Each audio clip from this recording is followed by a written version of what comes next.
Your character is as deficient as your horsemanship. I shall bid you good night.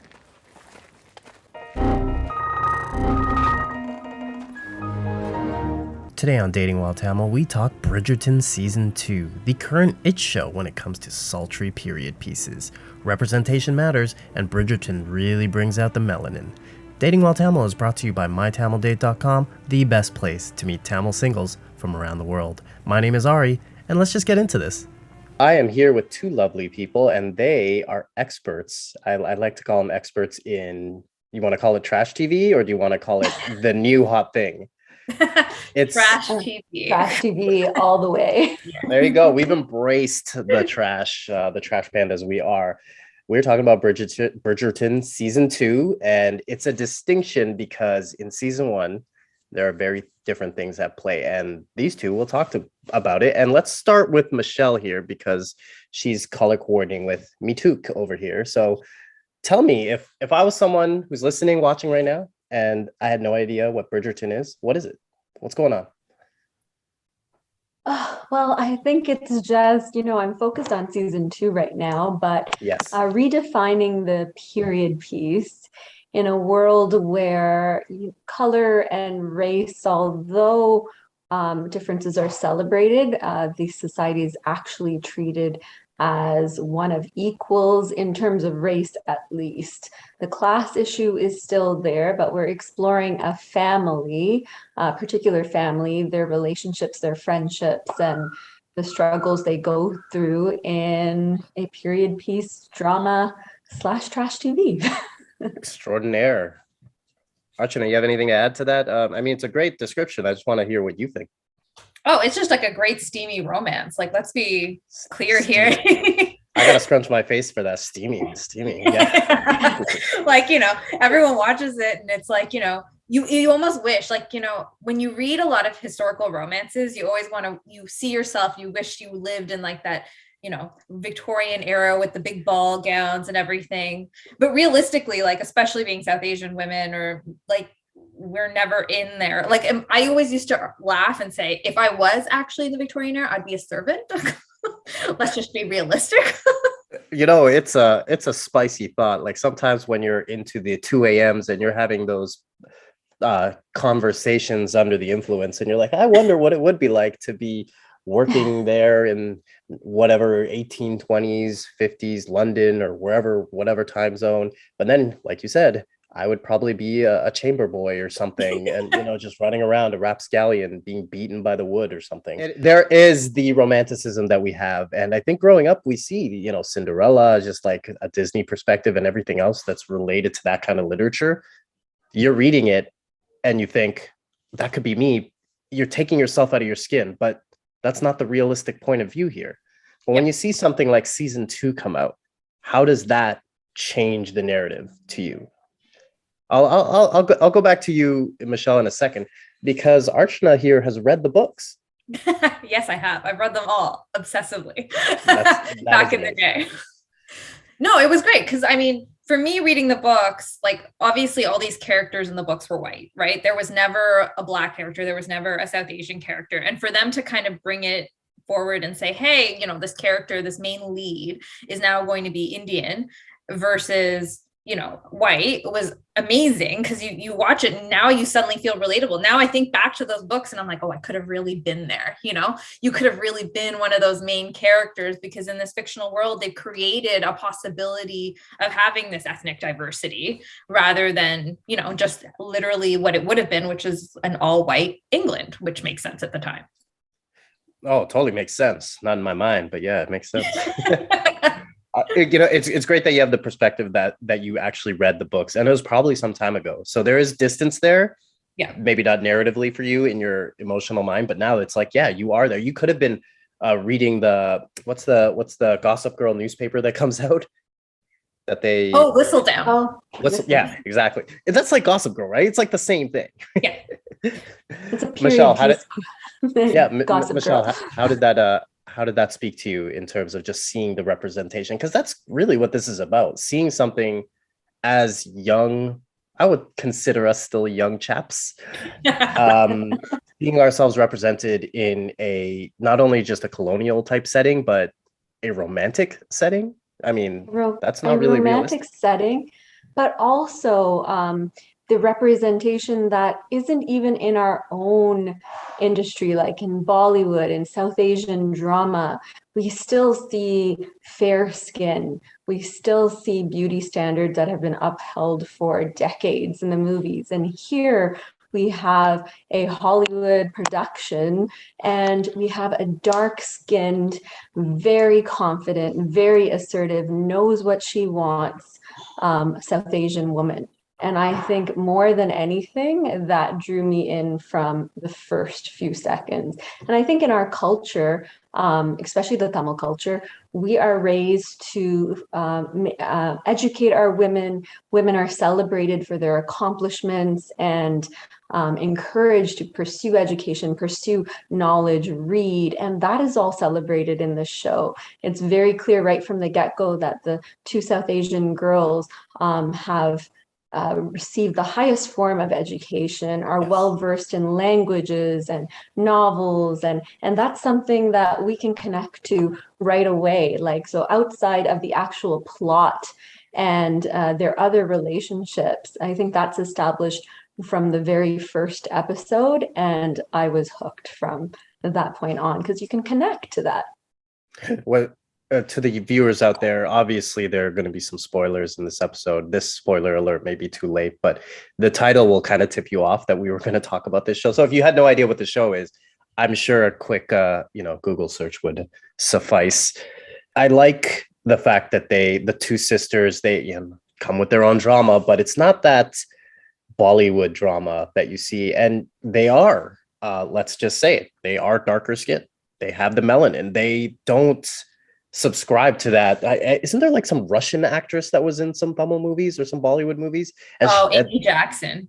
Yeah, or something. Like, come on. I mean, she was such a big hit because, well, I mean, it is kind of a novelty to see that, but at the same time, how many movies is she going to do just on that novelty? I mean, it's very strange that is celebrated only and not the other side of the coin. But even the small nuances, like when we have to assimilate in a North American culture, like you're calling me Michelle, as most of my friends do, and we have to adopt these Western names to be accepted, and so do they. We have Kate and Edwina, but one of the moments that like really just melted me is when the male lead actually calls her by her authentic Indian name, and it just reminded me how like the first person I actually fell in love with, who I'm married to right now, and how he insisted on calling me Niluja, and he would not call me Michelle, even though he heard my friends and people calling me by my assimilated name. He insisted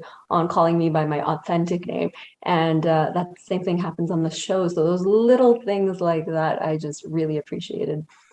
Well, to be honest, I had no idea what to call you when I first met you, because it's like, am I meeting you in a professional setting, or is this kind of like a casual thing? Because I don't know which one represents what, and that's the problem with the that's the problem with the code switching, right?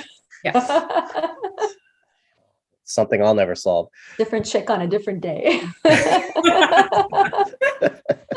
I love it. Just taking a second to grasp all of that. So, Archana, what do you think? Comparative, obviously there's the comparison to the books that you've read, and everyone was Caucasian there.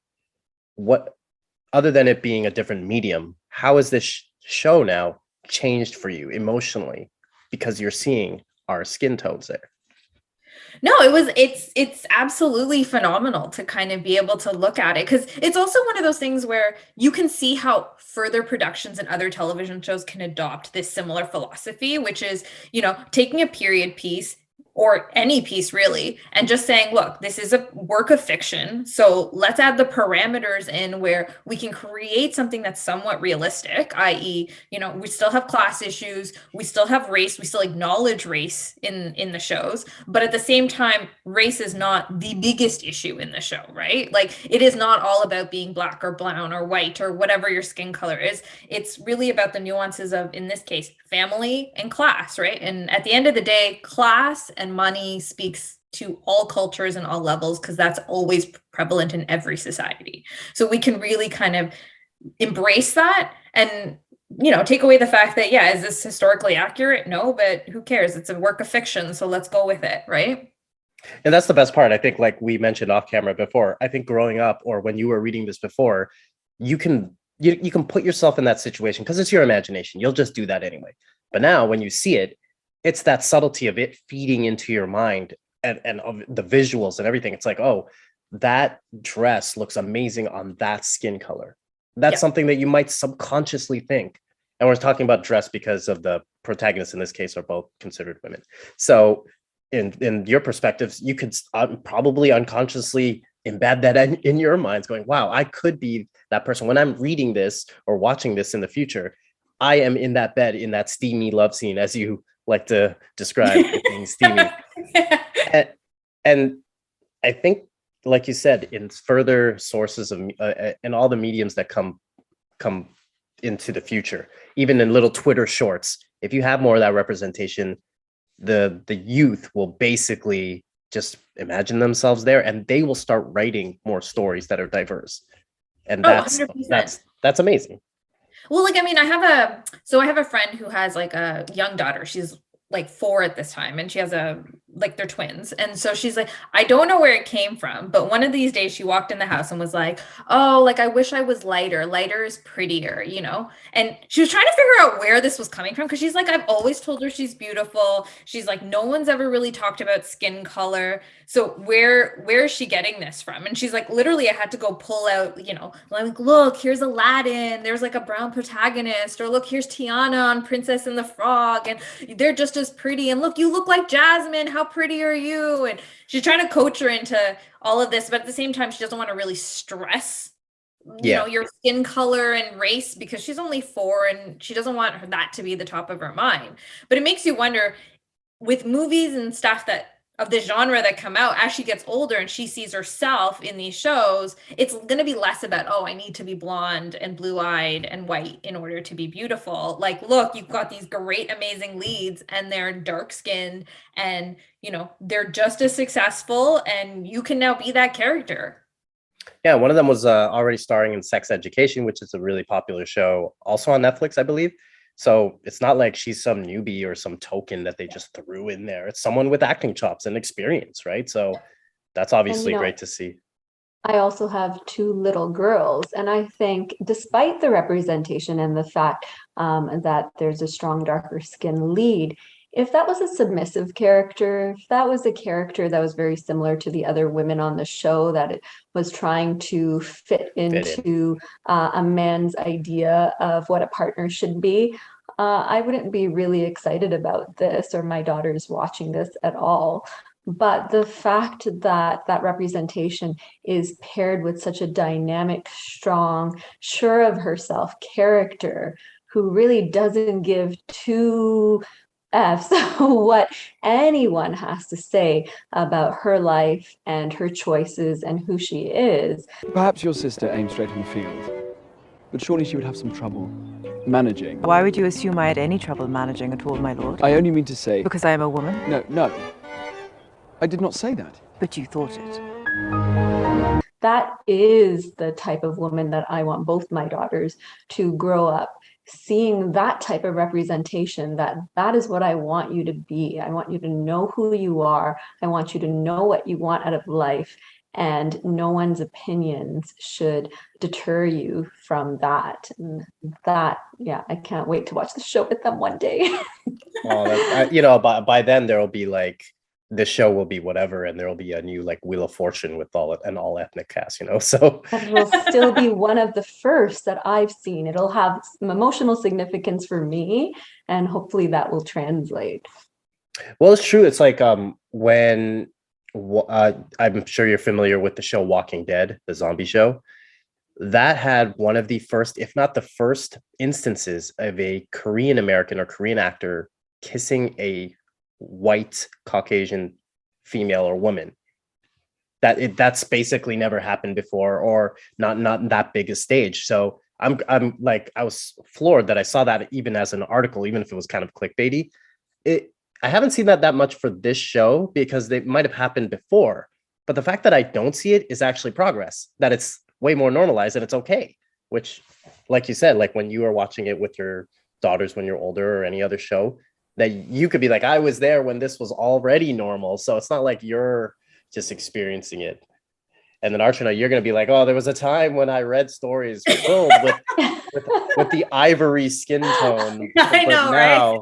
ebony rises or something. Oh, funny story. I was showing the trailer to some people talking about this in preparation, and they were like, oh, those two characters aren't Black. They were like, oh, they're Indian. Wow, that's so interesting. I never thought, it's like they never thought that would be possible too in their mind. Right. Like they never consciously would say that, but in their mind, and that's what we're talking about. When you subconsciously grow up with this stuff, you would never think that there was an issue with race almost. Yeah. And if the cast had been all white, you wouldn't have thought anything of it, which is why it means so much more that they took the effort to kind of cast different people, which kind of begs the question, will they do that with further seasons that come up with other characters? Though, knowing what I know, I don't think it'll happen too much, but you never know.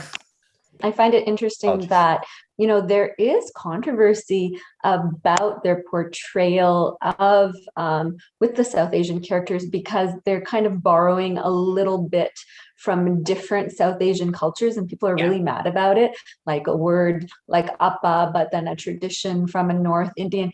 And I think it's beautiful because they're trying to celebrate different aspects of all types of Indian culture and incorporate and show the traditions and what you do before a wedding, or what the customs, the traditions. And who cares if it's not from one specific South Asian culture? There's so many similarities we have, and just because the language from one is different from a traditional a ceremony that they're displaying, it's just like, can't we just celebrate the beauty of South Asian culture in general?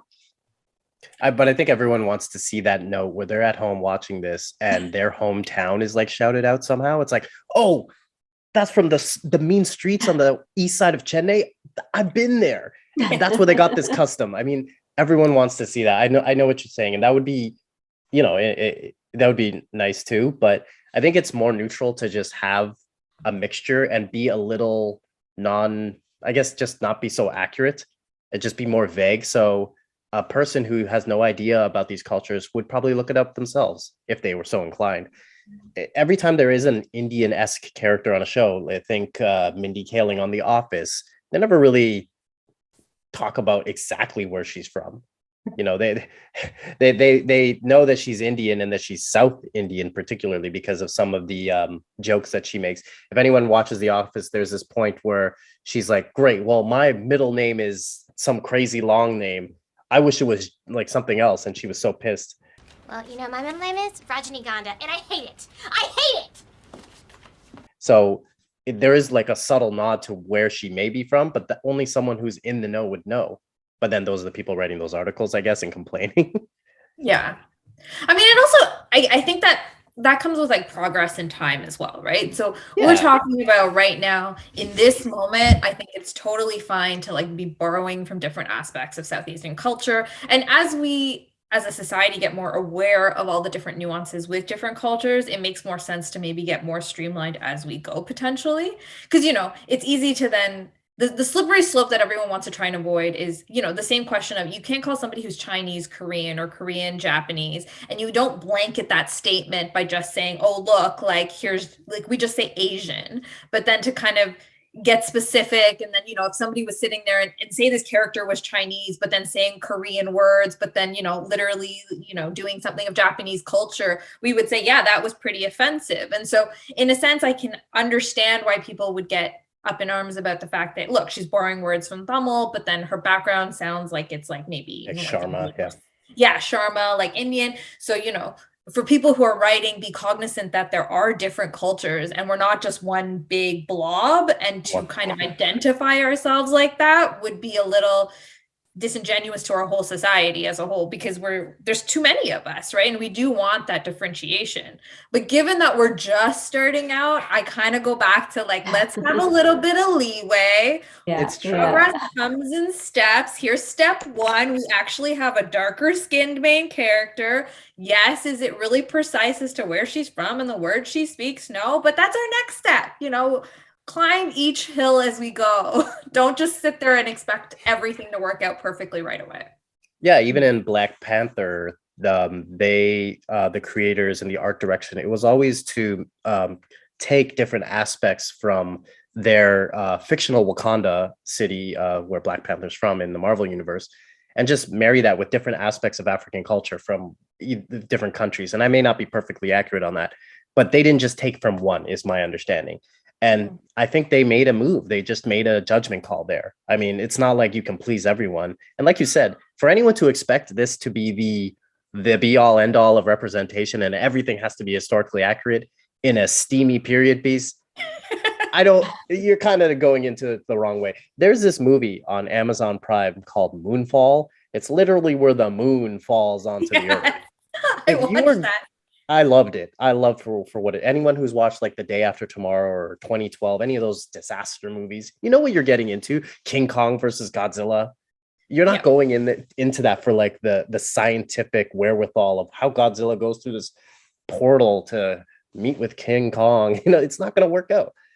Is this show, is it accurate in portraying someone who is a counterculture to what what we're used to? Dainty, passive. Especially in Tamil movies, I don't think that every character is dainty and passive. And I think we can all agree relationships kind of are the main plot, just like in this.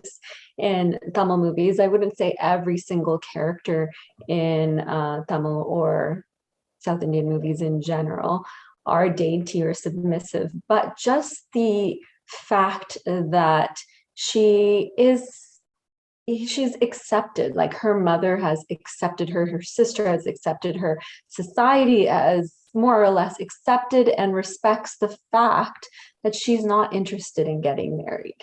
And it is her stepmother, which is another nuance. It is her stepmother, yes, definitely.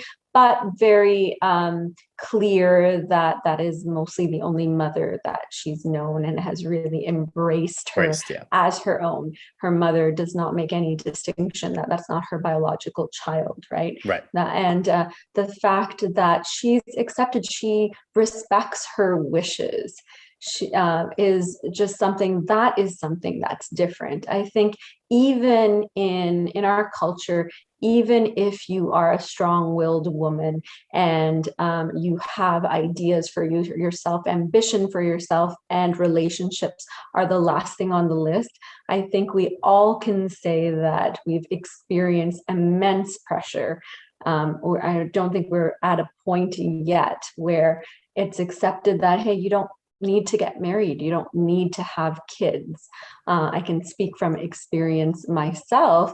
And I think that I always tell my husband that's going to be a real challenge, because even though I believe that fully, because you've grown up with always having that put in your head that your purpose, your end goal is to prolong that legacy, procreate, like you're biologically made for this.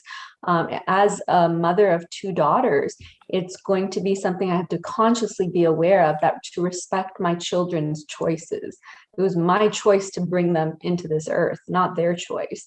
And just seeing that play out, seeing a mother who respects her strong-willed daughter and respects the fact that she doesn't want to get married. She has plans for herself. That was a great example for me. And I already thought I was a woman that was like that, but just seeing that representation, seeing a mother that is treating her daughter that way, it's a reminder that I have to do that as well. It's well said. I think what I meant by the daintiness of some of these Bollywood characters is they seem to paint a very similar portrait a lot of the times. And what I mean by that is they're feisty, they are strong-willed, they might have a sense of duty, but when it comes to the love interest, who they usually often fight off right at the beginning. Yeah. It wears them down, and then it's like, oh, now there's some big fight, and of course, damsel in distress. And I feel like throughout this show, you have Kate, especially when she first meets, why do I blank out his name? Anthony? Anthony. Yeah. When she first meets him, she's on horseback. They're really showing that she's a fearless person, just going in the fields by herself. And when he says, hey, what amounts to, do you need help? She's like, no, I'm good. Basically. When they meet, when they meet later, she's just like, oh, that's who he is. I didn't know. And I didn't even care to ask when I first met him. Yeah. You know what I mean? So it wasn't even like I'm not fighting you. There's none of that rapscallion behavior like we do see in Bollywood movies where it's like, I'm too good for you. It's just, this is me, and I'm okay with you being here, but I don't need you. And for the longest time, that's how she is, because when she starts developing those feelings, she's still fighting it off because of the sense of duty that she has. And and that's not unique, but I think it's really good that they did put that in this show, that she is dutiful. But from the second they meet, they set the tone that she is his equal in every way. And I don't think we see that in Bollywood. She is his equal, and that's why he's so attracted to her. Part of the reason.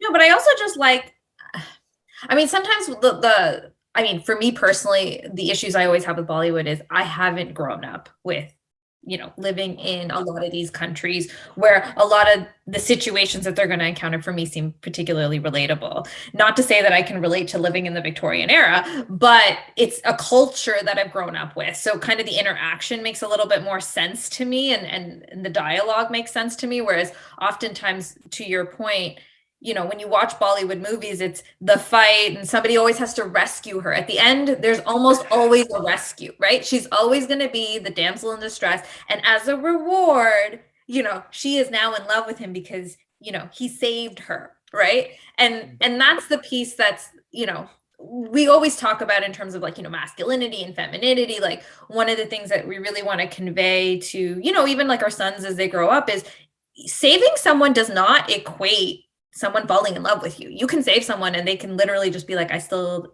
do not care about you. And that is perfectly okay. You do not need to be rewarded for saving someone, which I do think Bollywood culture tends to perpetuate, because it perpetuates the whole damsel in distress, the Disney princess idea that, you go in and you're always looking for your Prince Charming to save you. Even if your character comes in starting to go, I'm feisty, I don't need anybody. Exactly. Like, but I still need saving. I still need saving in the end, right? And you're like, why? Or I still need someone to complete me. Like I'm not complete on my own. That's really true. Well, I think Bollywood takes from like Plato or whomever, I forgot who it was, who postulated that we are born as a single and we're looking for our equal and blah, blah, blah. But in the, like you said, in Bollywood, it's, I'm going to put up a fight, but really, when it rains and there's a fight and machetes are drawn and I need to be saved and all that. Exactly. And really, how often is someone fighting a machete fight for you? Like, why is this the thing that must always happen? I think you're forecasting weird karma here, and there will be some sort of machete fight in the news very soon. What did you both think of that banter that was going back and forth consistently between Kate and Anthony? Like that's something I don't think ever happens in Bollywood, like that frequent back and forth banter. Well, I like that it wasn't as again, going back to Bollywood, if we're using that as an anchor here, in those, I think in a lot of those movies, it's like the guy is really, the male protagonist is really like crushing hard. And it's a really like a mouse and cat chase. Whereas here, like you mentioned before, they are equals. So they're both in an event where they're both equal because the families are of a certain class. And it isn't so much where one guy's leaning over her and just saying, if you do this for me or come out with me, then you again will be rewarded with this and that. And then, oh, why not? And it's that little flirty nature of will they, won't they, because she is just being standoffish. They always paint the woman as being standoffish and trouble and, hard to get. I think in this case, you almost think that it's the reverse, if anything. Oh yeah, and like she literally does not want a relationship, which makes sense because really, like if you go back to that era, she did see marriage as a constraint, right? Like you do lose your freedom, you do lose your sense of choice, you do lose your identity as an individual when you got married back in that time. And so for her, yeah, freedom and choice was to remain single. So I mean, the banter really was, I mean, and I think that's really akin to, you know, Western society, that you are going to see that kind of dialogue because it's very Pride and Prejudice, you know, Yes. very much for like those period pieces. That was what it was all about. It's all about the banter. It's all about the, I'm not interested in you, you know, I don't want you. And then eventually I'm going to fall in love with you. And, you know, we will ultimately still end up together, very much like in any other show, but it's not, there's not like this big rescue that has to happen in order for them to get together. It's very much like we're two people that are interested in each other. We don't want to be interested in each other, and we will ultimately end up together. But, you know, it's not like we're overcoming these ridiculous hurdles to get through it. It's literally a Pride and Prejudice situation. Like this was that was the basis of this kind of romance that we were seeing in this particular scenario. Yes. One of my favorite parts. Oh, sorry. Go. Oh no, I was just saying like the sun is setting on me here, but yes, it's just because my light is right here, so I'm just gonna change stuff. Continue on. I think one of my favorite parts is when, not that they reveal their feelings together, but they reach a mutual understanding that there's something going on between them. And she tells him like, that's okay. We'll just get over it. Like, we'll move on. This is just a moment of weakness and we will get over it. And I identified so much because sometimes like when you try to plan your life and things happen just in an inconvenient time or is not fitting in with your plan. And that's such a characteristic of a strong-willed woman. Like, I'll get over it. This is just a blip in the road and, you know, let's move on. And he has nothing left to say, but like, okay. And he jumps on his horse and rides away. It's just such a great moment in the show. Well, it's also like it goes back to that like they're so concerned with their duty, and from his perspective, he's literally interviewing women at the beginning, right? Is this person the best match by class, by hip bearing circumference? You know, like is that going to be a match to me? It has nothing to do with his heart. He literally says falling in love is the worst part of like he doesn't want that. That's going to get in the way of him finding a match that matches him. But how they explain that fear of falling in love and how it ties back to both of their childhoods, I think that was they did a brilliant job of showing how trauma in watching your parents suffer, what an impact that can have on your future relationships. And watching him just go through his interview process of dating, isn't that like Tinder these days, or going out on dating apps, or Ari, when we had the myTamilDate speed dating event and you're watching all these couples, it was reminiscent of that. I enjoyed that time, and I hope speed dating comes back into a thing for, you know, in real life, IRL, because you know, we've had enough of these Tinder dates for sure. Everyone wants to meet in real life. I think something that is very subtle that I noticed is so his favorite color or something that he prefers is lilac. And as the series progresses, you start seeing her wear lilac more. Purple, right? Yeah. I did notice that. Yeah. I didn't actually remember that he said that was his favorite color. I'm surprised. I think it was his father's favorite flower. Right? It's because of that. And he's holding, I think a character beside him is holding it a lot. And they kind of mentioned that. So it's like a very subtle nod in like the progression of how color is, you know, part of his emotional state, and maybe how she picks it up, or maybe just how they dress them, how the set design or art direction was. Also back to our culture and how, you know, when you're wearing saris and all these outfits and you have darker skin, I remember, you know, saying that certain colors are not allowed because they don't look good on your skin. That's for fair-skinned girls. So the fact that she can wear these vibrant, bright colors that I remember being told, you know, those colors, no, like stay away from those. I'm sure that was worked in as well. And the actress who plays Kate often talks about how she loved wearing these bright, vibrant colors. Yeah, I think her name is let me just look at Simone, I think. Simone Ashley or something. Mm-hmm. Yeah. Yeah, that's interesting. That's an interesting. Yeah, never really thought about it that in depth, even though I have a book on color, but it's more about psychological stuff. But maybe that's a part of it. I think it's interesting that a show like this exists today, even though we think it should have existed probably 10 years ago. Do you think within, like you said, your children will watch this in the future with you and they'll have a great time? Do you think it's an accurate portrayal of assuming that you're in the right class, how an interracial relationship should go? I don't think just an interracial relationship. I think this is the dating world. Yeah. How the dating world should go. Either you're choosing, like the girls at the beginning, to try to guess the answer. They're trying to guess Anthony's answer. What is going to come? What does he want? Because if I can guess what he wants, he'll choose me as his wife. Whereas, I don't know, when I became newly single, my mantra was, I don't give a shit what anyone wants. It's all about what I want. I'm going to be true to myself. And if a man can't handle who I am, they're not for me.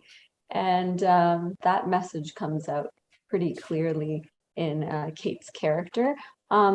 In terms of her sister, you think early on that she's going to be more like those other girls, but then she does stand up for herself, and you realize that what Kate has been pouring into her, she does have that self-confidence. She does want to know who she is and what she wants out of life, and that was a refreshing message as well. Anything to add there, Arch?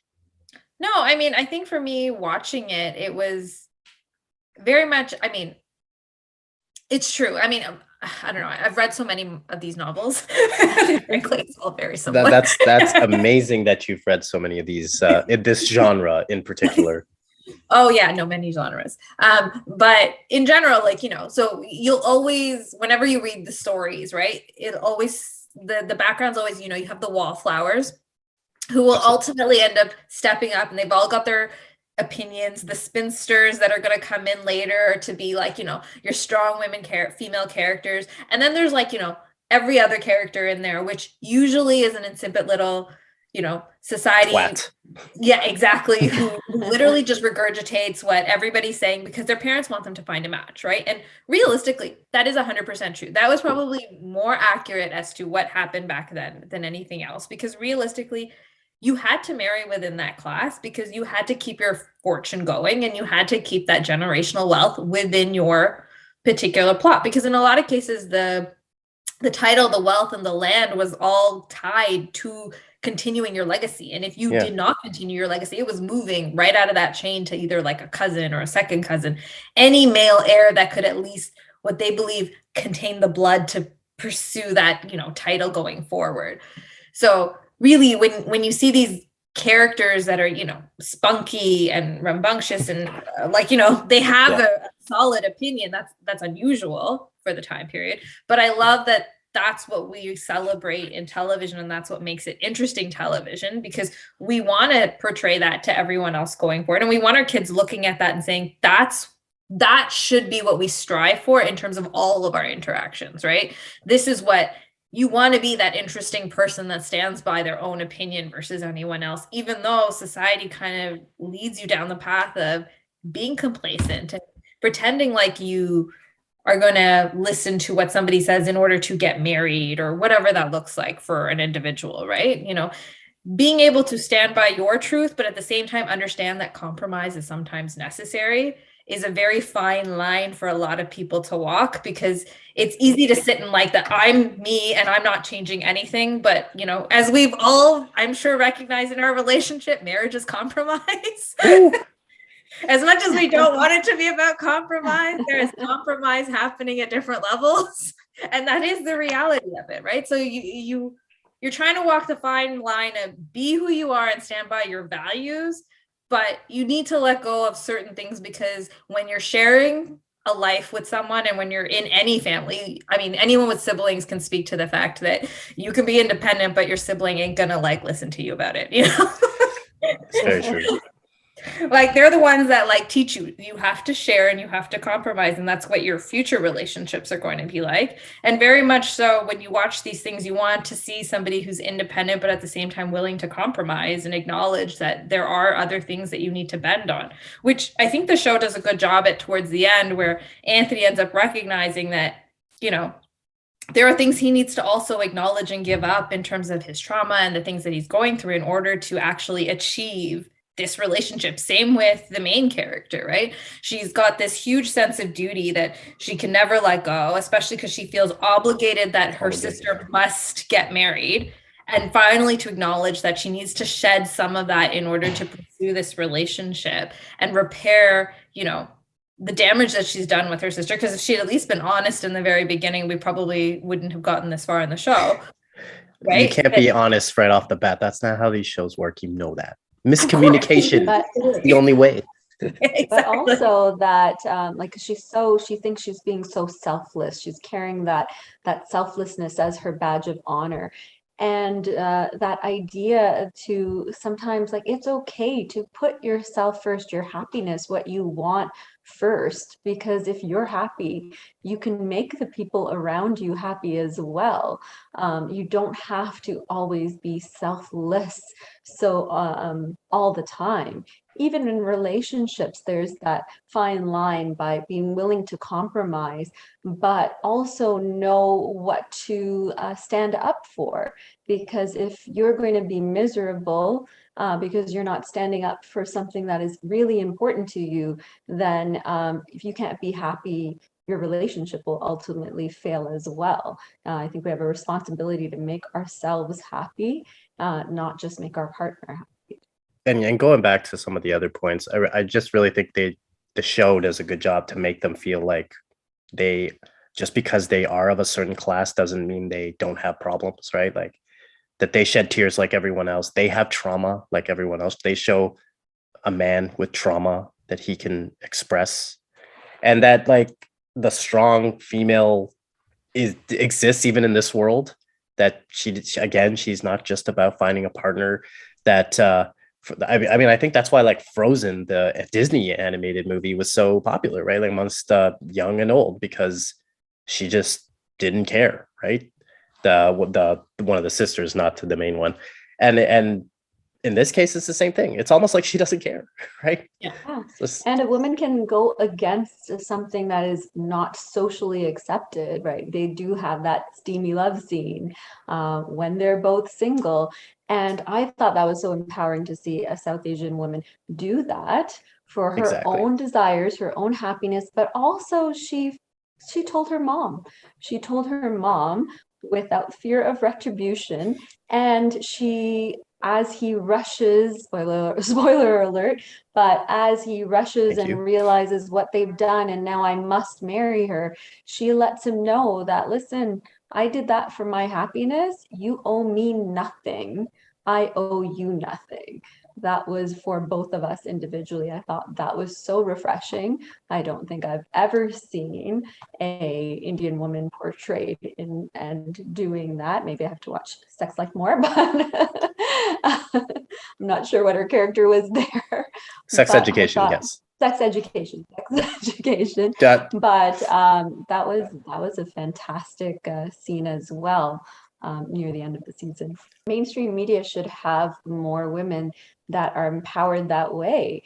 She is desired. That's extremely important. She, her sexual prowess is an empowering thing for her, not something that she has to hide from, not something she has to be ashamed about. And that is a message in our culture that we definitely have to work on. You shouldn't be labeled, you shouldn't be ostracized, you shouldn't be shunned in our culture. If that is also part of confidence, if we can celebrate her intellectual confidence, we should also be able to celebrate her sexual confidence. And it sucks that even though in the recent world, in the Trump era and everything, it seemed like conservatives just came out of the sewers or something, and all of the liberalisms of sexual confidence was being hammered down, like, oh my God, like that woman makes a good friend. but not someone you'd want to spend time with realistically, right? And I think this kind of throws that out the window, right? And it doesn't even beat you over the head with it. It's not one of those, it's not like Wonder Woman where it's like, oh, she's very powerful and also super hot, and they really make it known that those are the two things she is. So I think I really respected that of the show. And again, I haven't seen the ending per se, but we don't want to ruin that for everyone who hasn't watched the show. I hope that by watching this, some people will be like, maybe I should catch up. Well, I mean, the other thing, with the characters, right? And so this particular character is like a very strong character, but what you'll notice as you go through the series, if they make more with the other. They will. It's already been renewed for season 3 and season 4. Okay, perfect. So I'm pretty sure coming back. They're coming back for the season. So Archana, you're set for a couple years. Good. Right, but I think what I like is I know that the other characters that are going to come out of this, regardless of whether they're South Asian or not, you're going to have like a character in here that's a little shyer, that's a little bit less, spunky. But, I like that they're catering to the variety, right? And that was the beauty of the books, is that every female protagonist was just a little bit different. One was an intellectual, one was like the strong-willed, Kate character. You're going to have another one who's just a lot softer. She's strong in her own way, but not in the conventional way that we understand. Like, she's not going to stand up for her opinions. She will, but she does it in a subtler manner. Who are you talking about? Who are you talking about? Like Penelope. Oh, Penelope. Right? You can see Penelope already, because she's like a little bit bigger. She's always been a wallflower. She's always on the sidelines. Yeah. She's got obviously a strong voice with this being Miss Whistledown. She's definitely going to be the antagonist going forward. Like, you can see how she's getting dark, like because of her problems with her friend and how they figured out she was writing all that stuff. So she's definitely going to be evil in the new one. So no. No. I don't think you've gone the right path. Trust me, you'll see that they'll switch it up. Oh yeah, they're not going to stay true to the books anymore. They're going to go off. But even Penelope's character, even though she in IRL, in the real world, she's a little bit shy and more reserved, she has that alias. She has that dynamic, strong alias. And important to show that, you can be an empowered character if you're shy and reserved. You can also have that part of you that manifests in different ways, even if it just manifests in quiet ways in your writing, in what you like to indulge in. There's representation, not just cultural representation, but those personalities. I love how they're so diverse in the show. Yeah, and you have that whole family that, just like you said, they just want to get married off, right? Like, the whole family of women, they're just racing to have a kid, right? Like, each one is just trying to get it in a different way, and that's totally fine, right? Like, it fleshes the whole show out, and if it was a whole show full of strong-willed everyone, nothing would get done, of course. And like I mentioned before, it does take compromise. Very quickly, what is the worst part of this show? Like, is there something you don't like? I know you, Archana, have a different perspective based on the fact that you've read the books substantially and you probably sleep with them by your side. But think about that for a second. Honestly, I came away loving it. Like, I love the spin. Like, I love that they took modern music and made it classical. Like, you've got Material Girls playing in the background. You got Wrecking Ball. Like, I literally play that soundtrack at home, just like as I'm doing stuff. I'm like to my son, I'm like, look, I'm making you cultured because I'm making you listen to like symphonic music. But at the end of the day, really Material Girls. Like, that's the quote of the day. I'm making you cultured. Yes. Because you're not just listening to pop music. You're listening to a nice string quartet. Like, play Material Girls for you. You only get smart if you listen to strings. That's just the way it is. Of course. I can't think of something. I kept expecting that might be a moment that I would not like, how everything culminates in a wedding. But the fact that isn't the focal point here, I really appreciated. They really focused on the relationship,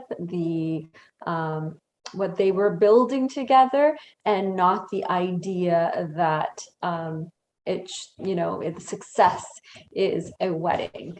So that I really, really appreciated, and that with the pandemic and everything, that message translates more, that it's more important the life you're building together and not that one day of versus an event. And so I've watched both seasons of the Bridgertons thinking very much, and everyone I've talked to who's watched it is a girl. So what's your perspective as a guy watching this particular show? And do you think it appeals to men, or is this definitely just like a female show that really just appeals to women watching it because it's kind of like a Harlequin romance, but not really? Honestly, I don't know. There's a lot of ways I can spin this, but I think the most accurate portrayal of this is that question itself kind of sucks because it puts the idea, but it is a stereotype that men are just going to watch a certain thing, right? But there are countless men that I know who identify as men who love Gossip Girl, and I brought that up a couple times. And back in the day when Gossip Girl was in its heyday, some of us, even including me, when I was a little less like varied in what I liked, I was like, "Why are you watching that show? It's like it doesn't really appeal to like a guy, right?" But when you watch the show, you see it for the characters. You see yourself in some characters, and that's kind of our whole theme here, right? That you can actually do that now. And this show is basically the same thing. For me, it's a high production value. The dialogue and the narrative, as you mentioned, Michelle, isn't corny and just so stilted and forced. It seems natural. And again, like coming from a media and technical background there, the lighting is on cue. The editing is really nice. You mentioned the soundtrack and how they just spin that subtly, bringing it up to its crescendo. These are small elements that I love. And hey, I did like the fact that there were some South Asians there, of course. And I forgot about the soundtrack. The soundtrack was just amazing. What would you like to see come out of this show? Like, what is another genre of a show where you'd like to have them marry? Just sprinkle in the ethnic characters where it's not a big deal. Well, starting off with, like, we have Maitri Ramakrishnan in what was her show? It's on Netflix. Never Have I Ever. Never Have I Ever. So I definitely want, selfishly, because I have two little ones, and I do you have two little ones? We haven't noticed. Well, I want, especially because they're girls, and girls are so impressionable by what they see in the media. Yes. I do want more of that adolescent representation for them, so it becomes commonplace. They don't feel like they have to go to Bollywood to see people who look like that. And my girls too, they are in terms of, we go back to shadeism, they're completely different shades. So I'm almost arming myself for the battles, conversations and that will come up with. But the more representation there is, the less of an issue I think that will be. But these young dynamic women, because even in Never Have I Ever, you have her sister, her cousin, her mom, and her, but no other South Asian girls. There's a lot of diversity in that show, but that's really one of the character, right? We do lean towards having like South Asian women now, but I don't really see a ton of South Asian men, right? Like, and I want to say, like, because if I think about, other than like Cal Penn, Aziz Ansari, who's a comedian, I mean, and both of them are actually comedians now that I think about it in the shows that they've done. Yep. Like, They're comedic, yeah. Any other like brown character generally tends to be either very ethnic or just a side character. Yeah, a side character. They're not the main lead. And so I think kind of seeing that diversity all around, where it becomes a little bit more seamless in society, where you're not like pinpointing it, like having that what was it, the action movie that just came out with Simu Liu. Shang-Chi. Shang-Chi, yes, exactly, right? Having something like that where you have actually like an Indian character would be awesome, right? Because we don't really see that. Or like any kind of South Asian character in here would be really helpful, because I think that's kind of where we're pushing and where we want to go, where you're seeing their culture, and it's noted, but it doesn't necessarily need to be like the main thing going forward. It's something that you're looking at and you just identify with and you're moving on, right? Yeah, and Marvel has another. I would love to see a South Asian male that is intellectually desirable and physically desirable at the same time. That would be fantastic. Naluja, that doesn't exist in this world. That's my husband. That's my husband. I knew you were going to go there, so that's why I'm like, nah, he doesn't exist. Well, yeah, like that's the problem with I mean, Asian and South Asian men have been portrayed as, just like like not even docile. We're just like, we're not men. We're just these clowns that are kind of around and just like, I don't know, like chaiwalas, we serve tea or something, and we're just like, that's it. We can't be the sexy friend. Yeah, we can't be the sexy kick-ass person. And that's something obviously as a male that would be great to see in the future, but I'm not going to expect that right now. I mean, it took forever for Shang-Chi to be made, or Black Panther to come out, right? Yeah. Or even Wonder Woman, right? Like those things, it just takes time. And I think we respect the process. But if you do see a lot of media now, there are a lot of South Asian characters just around, which is good enough for now. I mean, But we want it to be sped up. In the news, you see a lot of South Asian like anchormen, and in that respect. But we need to see them in mainstream media as well, because one thing about Bollywood, going back to Bollywood, in terms of shadism of male characters, There's a that variety. doesn't exist. There is a rainbow. Darker skinned men, lighter skinned men are all considered very desirable in Bollywood, unlike with female characters. And now I want my girl seeing that as well. We're supposed to be tall, dark, and handsome. I got screwed on all three of those, so but I still made it somehow.